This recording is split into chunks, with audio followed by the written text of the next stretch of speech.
Tom has been given 6 numbers 1, 2, 3, 4, 5 and 6 to make a decal. The numbers are in different sizes and only certain sizes look good together.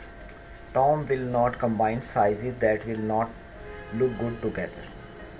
The following statements about the appearance and arrangement of numbers are true.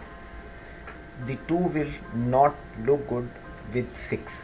तो अगर हमने इसको 2 लिया, यहाँ पर 2 लिखा, तो ये 6 के साथ नहीं आएगा क्योंकि ये इसके साथ अच्छा नहीं लगता. The 1 will look good with 3 or 4 but not with both together. तो 1 जो है वो 4 के साथ भी आ सकता है, 3 के साथ भी आ सकता है, लेकिन दोनों के साथ नहीं आएगा. Tom must use the 1 or the 2 or both.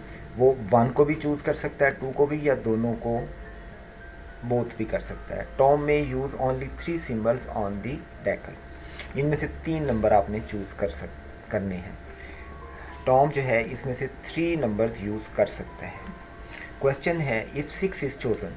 अब 6 उसने चूज़ कर लिया तो इसका मतलब है उसके साथ 2 नहीं आ सकता, ख़त्म हो गया. बट 5 इज़ नॉट चूज़न, 5 भी चूज़ नहीं किया, तो अब उसने सिर्फ 1 किया है. अब इनमें से कोई से भी 2 वो चूज़ कर सकता है. नंबर 1 तो लाजमी आएगा क्योंकि वो उसके साथ अच्छा लगता है या लुक गुड.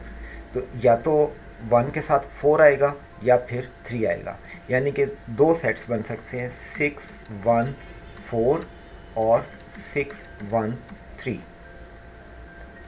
तो इसके साथ 1, 4 आ सकता है या 1, 3. तो ऑप्शन में देखें 1 and 2 नो, 2 इसके साथ नहीं आ सकता. 1 and 4 यस, ये पॉसिबल है. 3 and 4, 3 and 4 दोनों को नहीं ले सकता एक ही वक्त में 1 को छोड़कर, तो इसलिए ये भी नहीं हो सकता. 2 and 3, 2 क्योंकि नहीं अलाउड, 2 क्रॉस हो चुका है. 2 and 4 ये भी नहीं हो सकता. तो 1 and 4 कुड बी पॉसिबल क्योंकि यहाँ पर मे है, ये लाजमी नहीं है. 1, 3 भी हो सकता है, 1, 4 भी हो सकता है, और 1, 3 उसने चॉइसेस में नहीं दिया, सिर्फ 1, 4 दिया है. इसलिए हम कहेंगे कि इस क्वेश्चन का करेक्ट आंसर है ऑप्शन बी.